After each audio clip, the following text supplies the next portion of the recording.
बीड सरपंच संतोष देशमुख हत्या प्रकरणात आता आणखी एकाची एंट्री झालेली आहे। आरोपी जयराम चाटे आणि महेश केदारच्या जबाबात हे एक नाव पुढे आलेलं आहे। सुग्रीव कराड असं या व्यक्तीचं नाव आहे आणि त्याच्या सांगण्यावरूनच सुदर्शन घुलेला मारहाण झाल्याचं जबाबात आता सध्या सांगितलं गेलेलं आहे। एकंदरीतच मोठी बातमी आपण पाहतोय। आपले प्रतिनिधी योगेश काशीद या संदर्भातली आपल्याला महत्त्वाची माहिती देत आहेत। योगेश, काय सांगाल, कोण आहे हे सुग्रीव कराड? कॉमस्कोर नुसार आता isakal.com आहे देशातील नंबर 1 ची मराठी न्यूज वेबसाईट। प्रत्येक अपडेटसाठी isakal.com ला नक्की भेट द्या। नक्कीच संतोष देशमुख हत्या प्रकरणाला दररोज नवनवीन वळण येताना पाहायला मिळतंय। हे दोन जबाब समोर आले आहेत, महेश केदार आणि जयराम चाटेंचे, जे की कबुली जबाब आहेत, आरोपींचे जबाब आहेत। हे ज्या दिवशी मसाजोग गावामध्ये आवाजा पवनचक्की प्रकल्पावरती वाद झाला होता आणि याच वादामध्ये सुदर्शन घुलेला काही गावकऱ्यांकडून मारहाण झाल्याची देखील माहिती समोर आली होती। ही मारहाण सुग्रीव कराडच्या सांगण्यावरून झाल्याची देखील बाब आता त्या आरोपींच्या जबाबामधून समोर आलेली आहे। सुग्रीव कराड हे चेकचे रहिवासी असून त्याच मसाजोग गावापासून काही अंतरावर त्यांचं गाव आहे आणि त्यांच्या सांगण्यावरून संतोष देशमुखांनी सुदर्शन घुलेला मारहाण केल्याची माहिती त्या जबाबामधून दोनही आरोपींच्या महेश केदार आणि जयराम चाटेच्या जबाबामधून समोर आलेले आहे।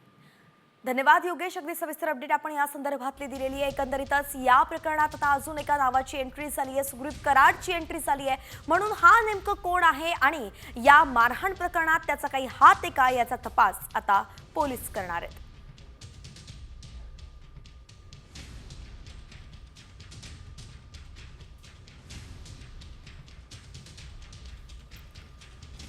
यानंतरची बातमी प्रशांत कोरटकर संदर्भात आहे। प्रशांत कोरटकरवरती सुनावणीला सुरुवात झालेली आहे। प्रशांत कोरटकरची पोलीस कोठडी आज संपते आणि त्यासाठीच त्याला आज सकाळीच 8 वाजता कोर्टात आणण्यात आलं। अनुचित प्रकार टाळण्यासाठी कोर्टाच्या गेटजवळ प्रत्येक नागरिकाची कसून तपासणी सुरू आहे।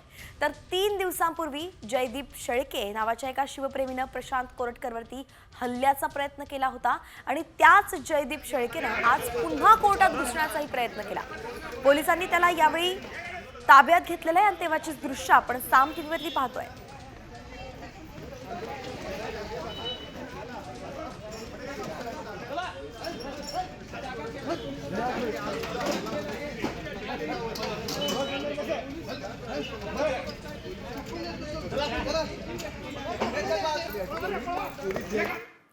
तर दुसरीकडे दिशा सालियनच्या मृत्यू प्रकरणातही नवा ट्विस्ट आलेला आहे। दिशा मृत्यू प्रकरणाचा पहिला क्लोजर रिपोर्ट मागे घेतला होता असं स्पष्टीकरण मालवणी पोलिसांनी सांगितलेलं आहे। राज्य सरकार बदलल्यानंतर रिपोर्ट मागे घेतला होता असं पोलीस म्हणाले। तर दिशा मृत्यू प्रकरणात डिसेंबर 2023 मध्ये SIT कडून चौकशी सुरू करण्यात आली, पण अद्यापही SITचा रिपोर्ट आलेला नाहीये। मालवणी पोलिसांच्या क्लोजर रिपोर्टमध्ये दिशानं आत्महत्या केल्याचा निष्कर्ष काढण्यात आला होता, मात्र तणावामुळे आर्थिक अडचणीमुळे तिने आत्महत्या केल्याचं या क्लोजर रिपोर्टमध्ये म्हटलं होतं। तर मालवण पोलिसांच्या या क्लोजर रिपोर्टमध्ये नेमकं काय होतं जरा सविस्तरपणे ग्राफिक्सच्या माध्यमातून पाहूयात। दिशा सालियनची तणावातून आत्महत्या झाली असं या क्लोजर रिपोर्टमध्ये नमूद करण्यात आलं होतं। तर आर्थिक बाबींमुळे दिशा अडचणीत होती असंही सांगण्यात आलं। वडिलांचा अफेअर आणि सतत पैशांची मागणी यामुळे ती तणावात राहायची।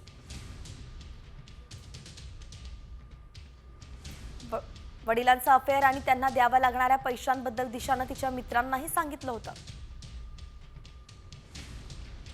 तर दिशाचा प्रियकर, मित्रमैत्रिणी आणि आई वडिलांचा जबाब मालवणी पोलिसांनी नोंदवला होता।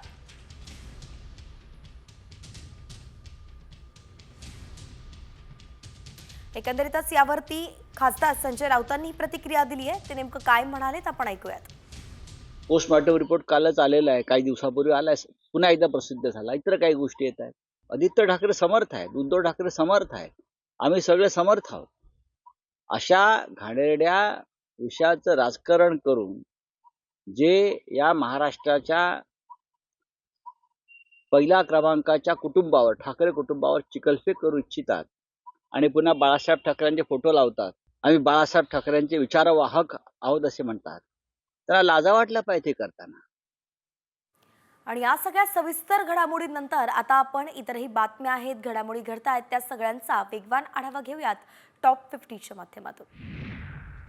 पुणे जिल्हा परिषदेच्या शिक्षकांची हजेरी आता बायोमेट्रिकवरती होणार आहे. शिक्षकांच्या अनुपस्थितीचं प्रमाण कमी करण्यासाठीच जिल्हा प्रशासनानं हा निर्णय घेतलाय. जिल्ह्यातील 3546 प्राथमिक शाळांमध्ये बायोमेट्रिक यंत्रणा बसवण्यात येणार आहे. सोलापूर कृषी उत्पन्न बाजार समितीची निवडणूक अखेर जाहीर झाली आहे. 27 एप्रिलला मतदान होईल तर 28 एप्रिलला मतमोजणी होणार आहे. यावेळी काँग्रेसचे माजी आमदार दिलीप माने विरुद्ध भाजपचे आमदार सचिन कल्याण शेट्टी यांच्यात मुख्य लढत आहे.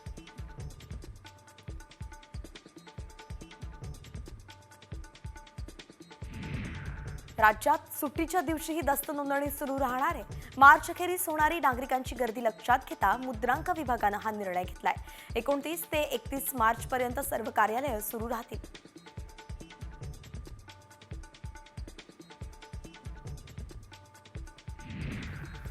पुण्यात डांबर खरेदीत मोठा गैरव्यवहार झालाय. पुरवठादारांकडून डांबर न येताही त्यांना डिलिव्हरी पावत्या मिळत असल्यानं या व्यवहारावरती आता प्रश्नचिन्ह निर्माण झालंय. यामुळे मनपाला आर्थिक तोटाही सहन करावा लागतोय.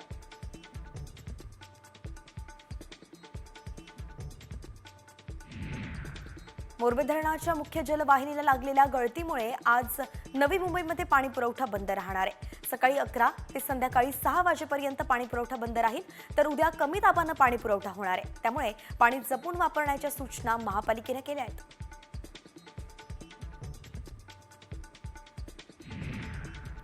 मंत्रालयात पाण्याचा तुटवडा आहे. आता टँकरमधून पाणी पुरवठा करण्याची वेळ मंत्रालयावरती ओढावलेली आहे. मंत्रालयातली दालनं, स्वच्छतागृह आणि कॅन्टीन या सर्वच ठिकाणी पाण्याची टंचाई निर्माण झाली आहे. पाणीबाणीवरती उपाय म्हणून महापालिकेकडून पाण्याचे टँकर मागवून मंत्रालयाच्या पाण्याच्या टाकीत सोडण्यात आले.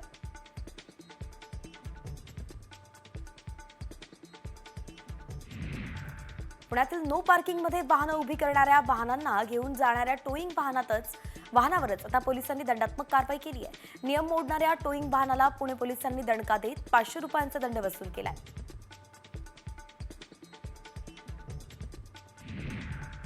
आज पश्चिम रेल्वेवरती 17 एसी लोकल रद्द करण्यात आल्या आहेत. अत्यावश्यक देखभाल आणि तांत्रिक कारणांमुळे या एसी लोकल रद्द करण्यात आल्या आहेत. यामुळे प्रवासी प्रचंड संतप्त झाले.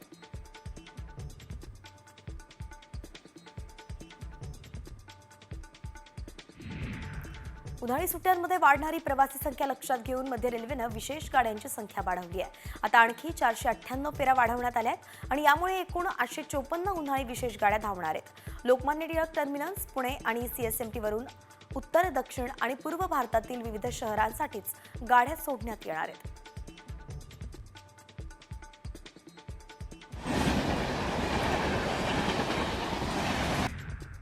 पुण्याहून कोलकात्याकडे जाणाऱ्या रेल्वेगाड्या 12 एप्रिलपासून बंद राहणार आहेत. 13 दिवस पुणे ते कोलकाता आणि पुणे ते संत्रागाची ही रेल्वे बंद राहील.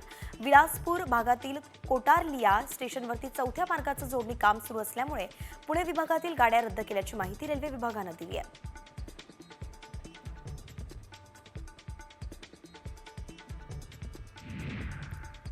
साखरेमुळे रेल्वेला गोड दिवस आलेत. गेल्या वर्षीच्या तुलनेत साखर वाहतुकीमध्ये 32% वाढ झाली आहे. रेल्वे विभागाला सर्वाधिक उत्पन्न माल वाहतुकीतून मिळतं आणि यावर्षी सर्वाधिक 306 कोटी रुपयांचं उत्पन्न केवळ साखरेच्या वाहतुकीतूनच मिळाल्याचं समजतंय.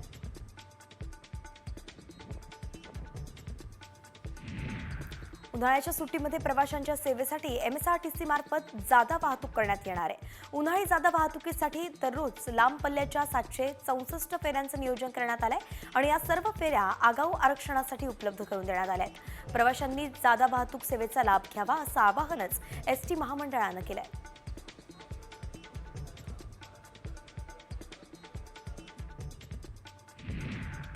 आधीच वाढत्या महागाईमुळे त्रस्त असलेल्या पालकांच्या खिशाला आणखी भुर्दंड बसणार आहे. स्कूल बसची फी 10 ते 12% वाढवण्याचा निर्णय स्कूल बस ओनर्स असोसिएशननं घेतलाय. 1 एप्रिलपासून ही दरवाढ लागू होणार आहे. दरम्यान मुलांच्या सुरक्षेसाठी राज्य सरकार नवी नियमावली तयार करणार असल्याचीही माहिती आहे.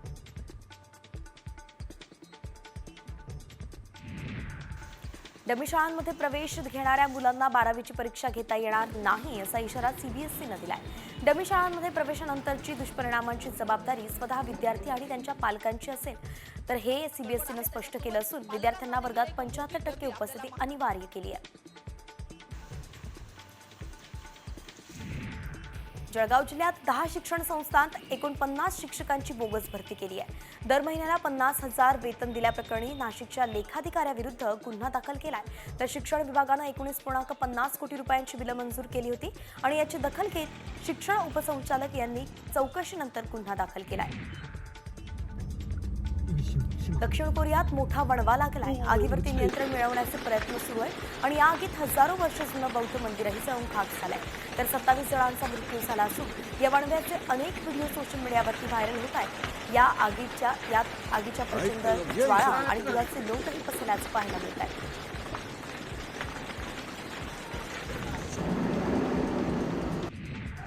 नागपूर हिंसाचार प्रकरणात तिसरी अटक करण्यात आली आहे.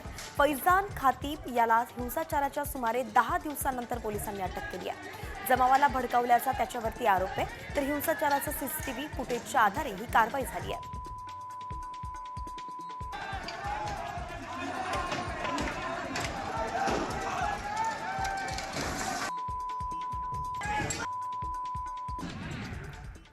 आता बातमी आहे साम टीव्हीच्या इम्पॅक्टची.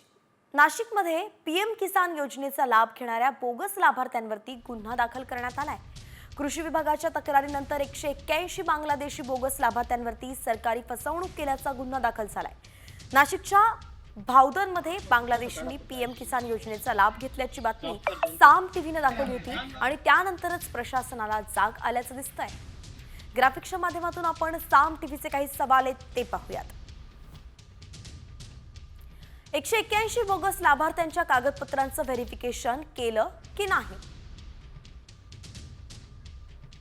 व्हेरिफिकेशन केलं नसेल तर का केलं नाही? व्हेरिफिकेशनमध्ये त्रुटी आणि बोगसपणा आढळला नाही का? व्हेरिफिकेशन शिवाय बोगस लाभार्थ्यांच्या बँक खात्यात पैसे कसे पाठवले गेले?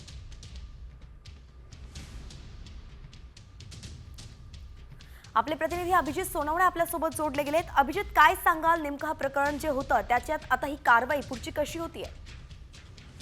खरं आहे, आता या 181 बोगस लाभार्थ्यांविरोधामध्ये कळवण पोलीस ठाण्यामध्ये गुन्हा दाखल करण्यात आलेला आहे. मात्र सर्वात महत्वाचं म्हणजे या 181 बोगस लाभार्थ्यांना शोधण्याचं मोठं आव्हान पोलिसांसमोर आहे. कारण या सगळ्या बोगस लाभार्थ्यांनी जे डॉक्युमेंट सबमिट केलेले होते, ऑनलाईन नोंदणी केलेली होती, ते सगळे डॉक्युमेंट देखील बोगस आहे, नावं देखील बोगस आहे, त्याच्यावरचे पत्ते देखील बोगस आहे. आणि त्यामुळे या 181 बोगस लाभार्थ्यांना शोधणं मोठं कठीण काम आहे. या लाभार्थ्यांचे जे बँक अकाउंट आहे ज्याच्यामध्ये पीएम किसान योजनेचे पैसे जमा झालेले होते ते पश्चिम बंगालमध्ये मधले सर्व अकाउंट आहेत आणि त्यामुळे खरं तर आता या 181 बोगस लाभार्थ्यांना शोधण्याचं मोठं काम पोलिसांना करावं लागणार आहे. सर्वात महत्वाचा प्रश्न म्हणजे ज्यावेळी या 181 जणांनी ऑनलाईन रजिस्ट्रेशन केलेलं होतं त्यावेळी त्याचं व्हेरिफिकेशन का केलं गेलं नाही, महसूल आणि कृषी विभागाकडून याकडे दुर्लक्ष का केलं गेलं, हा देखील प्रश्न या निमित्ताने नक्कीच अभिषेक, अनेक महत्त्वाचे मुद्दे आपण उपस्थित केलेत आणि साम टीव्हीने असे सवाल उपस्थित केले की जेव्हा हे अर्ज करण्यात आले होते तेव्हा नीट व्हेरिफिकेशन केलं नाही, म्हणूनच हा पुढे घोटाळा झालेला आहे. आता 181 जणांना कसं सापडायचं, त्यांचा कसा पत्ता शोधायचा, हे मोठं आव्हान असणार आहे.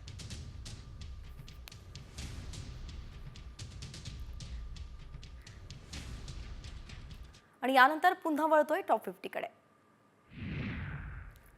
लखनौ सुपर जायंट्स संघानं हैदराबाद विरुद्ध विस्फोटक बॅटिंग करत 5 विकेट्सनं विजय मिळवलाय. गोलंदाजांनी हैदराबादच्या फलंदाजांवरती आळा घातलाय. तर निकोलस पुरन आणि मिचेल मार्शनं हैदराबादच्या गोलंदाजांची धुलाई केली असून या विजयासह लखनौनं गुण तालिकेत आपलं खातं उघडलंय.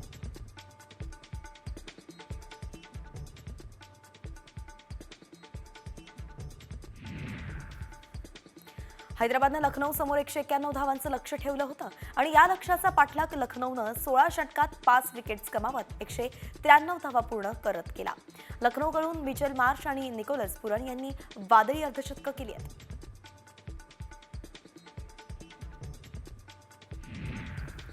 शार्दुल ठाकूरनं सनरायझर्स हैदराबाद विरुद्ध सामन्यात भेदक गोलंदाजी करत आणि फलंदाजांच्या धावांवरती चांगलाच ब्रेक लावला.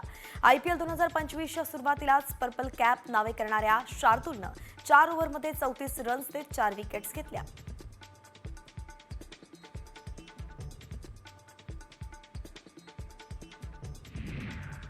लखनौच्या विजयात शार्दूल ठाकूरनं मोलाचा वाटा उचलला. दिल्ली कॅपिटल्स विरुद्ध सुद्धा झालेल्या पहिल्या सामन्यात लखनौकडून शार्दूलनं कमालीची गोलंदाजी केली होती. त्यानंतर आता त्यानं तगडी फलंदाजी असलेल्या सनरायझर्स हैदराबाद विरुद्धही शानदार गोलंदाजी केली आहे. चेन्नई सुपर किंग्स आणि रॉयल चॅलेंजर्स बंगळुरू आज आमने सामने येणार आहेत. या लढतीत बंगळुरूचा विराट कोहली आणि चेन्नईचा महेंद्रसिंग धोनी यांच्याकडे चाहत्यांचं विशेष लक्ष असेल. चेन्नईनं 5 वेळा IPL जेतेपद पटकावलंय, तर दुसरीकडे बंगळुरूची पाठी मात्र कोरीच आहे. अभिनेते सचिन खेडेकर 21 वर्षांनी पुन्हा रंगभूमीवरती दिसणार आहेत. चंद्रकांत कुलकर्णींनी भूमिका हे नाटक दिग्दर्शित केलंय आणि या नाटकाचा शुभारंभ 28 मार्च पासून होतोय.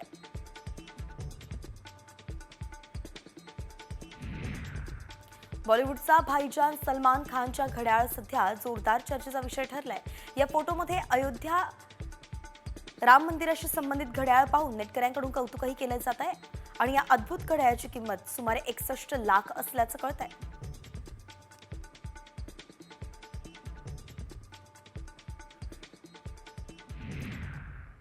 बातमी राज्यातल्या हवामानासंदर्भात आहे. राज्यात गेल्या काही दिवसांपासून सूर्य अगदी आग ओकतोय आणि त्यातच आता जगातील 15 उष्ण शहरांत विदर्भातील 4 शहरांचा समावेश असल्याचं समोर आलंय. ब्रह्मपुरी, नागपूर, अकोला आणि चंद्रपूर ही 4 शहर आहेत. एल्डोराडो नावाच्या संकेतस्थळावरती ही यादी प्रसिद्ध करण्यात आली आहे आणि त्यानुसार गुरुवारी जगभरातील सर्वाधिक उष्ण शहराच्या यादीत देशातील 5 शहर आहेत. त्यात 4 शहरं ही विदर्भातली असून 5वं शहर हे प्रयागराज होतं. तर जगातील उष्ण शहरांमध्ये विदर्भातील नेमकं कुठली शहर आहेत आपण पाहतोय. ब्रह्मपुरी 8व्या क्रमांकावर आहे, तर नागपूर 11व्या क्रमांकावरती आहे. अकोला 14व्या क्रमांकावरती तर चंद्रपूर 15व्या क्रमांकावरती आहे. जगातील 15 सर्वात उष्ण शहरांची यादी आपण पाहतोय, ज्यात एकट्या विदर्भातले ही 4 शहर आहेत.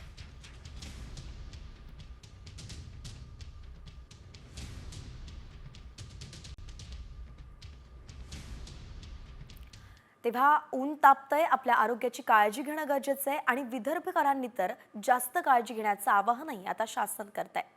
यानंतर इतरही बातम्यांचा पुन्हा एकदा वेगवान आढावा घेऊयात. बीड सरपंच संतोष देशमुखांच्या हत्येच्या घटनास्थळावरती सापडलेल्या चप्पलेची ओळख पटवण्यात आली आहे. अश्विनी देशमुख यांनी ती चप्पल संतोष देशमुखांची असल्याचं सांगितलं. घटनास्थळी 8 नंबरची चप्पल सापडली होती.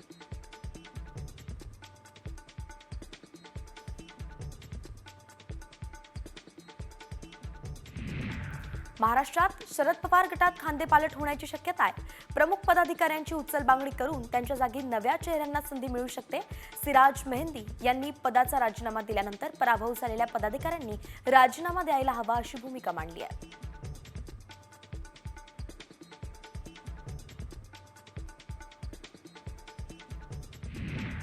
मुंबई विद्यापीठाचा अर्थसंकल्प रद्द करा अशी याचिका युवा सेनेनं हायकोर्टात केली होती आणि त्याच प्रकरणी आज सुनावणीही होणार आहे. सिनेट सदस्यांना अर्थसंकल्पाची आगाऊ प्रत न देताच मंजूर करून घेण्यात आल्याचा युवा सेनेचा आरोप आहे.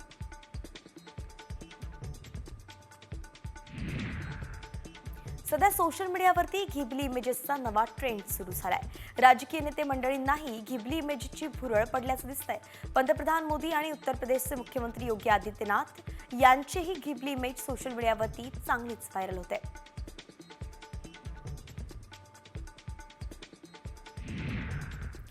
आणि आता मुख्यमंत्री देवेंद्र फडणवीस यांच्या वक्तव्यासंदर्भातली मोठी बातमी आहे. त्यांनी एक मोठी घोषणा केली आहे. सार्वजनिक आरोग्य व्यवस्थेबाबत मुख्यमंत्री फडणवीसांनी आढावा बैठक घेतली आणि या बैठकीत पायाभूत सुविधा महामंडळ उभारणीसाठी कार्यवाही करा असे निर्देशच त्यांनी दिलेत. आरोग्य सेवेसाठी डिजिटल तंत्रज्ञानाचा वापर वाढवा आणि नागरिकांना किमान 5 किलोमीटर परिसरात आरोग्य सुविधा उपलब्ध करून द्या असे आदेशच आता मुख्यमंत्र्यांनी दिलेत.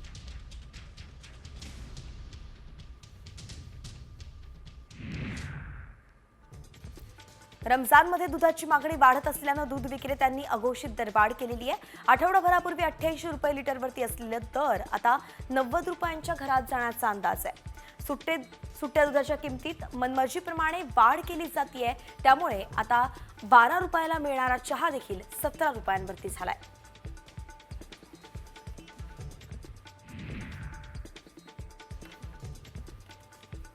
बुलढाण्यात उन्हाळी भुईमुग पेरणीचं क्षेत्रफळ वाढलेलं आहे. मात्र हवामानातील बदलामुळे भुईमुगावरती बुरशीजन्य रोगांचा संभाव्य धोका वाढलाय. भुईमुगावरती पांढरी बुरशी, मुळकस आणि खोडकूस हे होण्याची शक्यता वर्तवली जाते. त्यामुळे वेळीच काळजी घेण्याचं आवाहन कृषी विभागानं केलंय.